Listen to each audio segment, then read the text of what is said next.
ఓం నమో వెంకటేశాయ. అందరికీ నమస్కారము.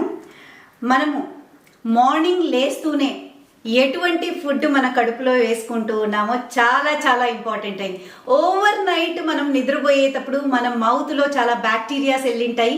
So morning లేస్తూనే బ్యాడ్ స్మెల్ వస్తూ ఉంటుంది.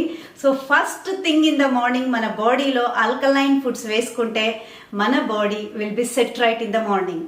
సో అయితే అది ఎటువంటిది? సిన్నమాన్ వాటర్, జీలకర్ర నీళ్ళు, లేక తులసి నీళ్ళు, లేక greens, super greens powder, moringa powder నీళ్ళు, లేక మనము సొరకాయ వాటర్ మిక్సీకి వేసుకొని any of the greens is going to work. దీంట్లో lemon is also consider as an alkaline water. So ఇలాంటి ఏవైనా తీసుకుంటే మన బాడీ ఆల్కలైన్ అవుతుంది. ఎప్పుడైతే బ్యాక్టీరియాస్ యాసిడిక్లో ఫామ్ అవుతాయో that is going to neutralize that bacterias. So మనం ఎర్లీ మార్నింగ్ లేస్తూనే we have to drink 200 ml of this alkaline water. So మీరందరూ ఏ వాటర్ తీసుకుంటారో చాట్ బాక్స్లో పెట్టండి. మరి వచ్చే వీడియోలో కలుసుకుందాము. Thank you so much. Have a great day.